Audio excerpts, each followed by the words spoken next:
Olá, estudante da primeira série, eu sou a professora Eliane e nesse vídeo nós vamos falar sobre razão e proporção. Então, acompanhem comigo aqui.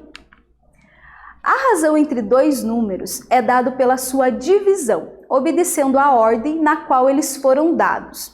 Tal razão pode ser representada na forma fracionária, decimal e percentual. A relação entre duas ou mais razões é uma importante ferramenta para solucionar problemas práticos. Essa igualdade é chamada de proporção. Então vamos entender aqui, pessoal, o que é razão. Razão nada mais é que uma divisão, só que precisa obedecer à ordem que apareceram, correto? Então, razão é divisão. E o que é proporção? Proporção é a igualdade entre duas razões. Então acompanhe aqui, ó. X para Y é a razão. Eu posso falar dessa maneira, X está para Y, a razão de X para Y. Representa a razão o quociente, enquanto que a proporção é a igualdade entre duas razões. É a igualdade entre A para B e X para Y, correto?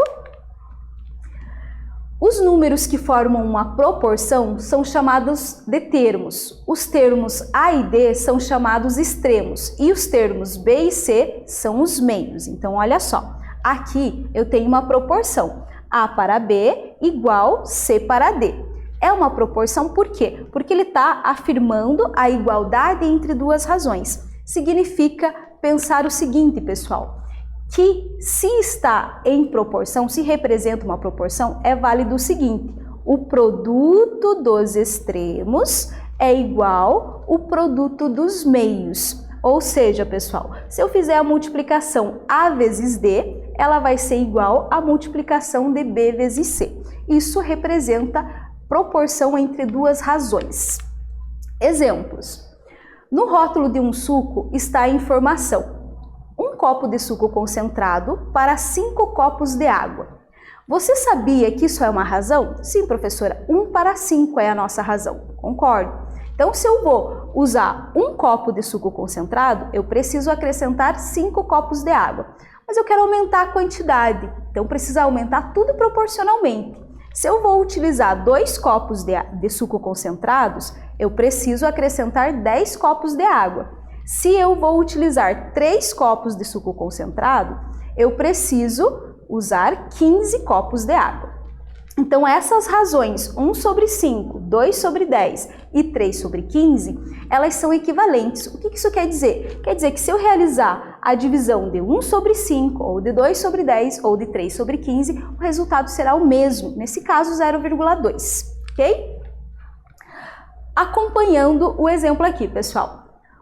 Usando a informação que, para o preparo do suco, a quantidade de suco concentrado com a quantidade de água necessária para o preparo está em 1 para 5. Responda, quantos copos de água são necessários para preparar o suco utilizando 4 copos de suco concentrado? É muito simples, olha só, a razão, 1 sobre 5. Se eu vou aumentar a quantidade, vou multiplicar, em vez de eu pegar 1 copo, eu vou pegar 4. Então, 1 vezes 4. Vou utilizar 4 copos de suco. Quanto de água eu preciso usar? Basta multiplicar também o denominador por 4. 5 vezes 4, 20. Significa que são necessários 20 copos de água para eu utilizar os 4 de suco concentrado. Mais um exemplo. Para o preparo de um café, está escrito aqui, ó, coloque 40 gramas de pó no filtro de papel. Em seguida, adicione 500 ml de água. Determine a quantidade necessária de pó de café para 1,5 litro de água. 1,5 litro de água, pessoal, é equivalente a 1.500 mililitros. Então, 1.500 é o triplo de 500. Se eu vou triplicar a quantidade de água, basta eu triplicar a quantidade de pó de café. Então, 3 vezes 40 igual a 120 gramas de pó de café.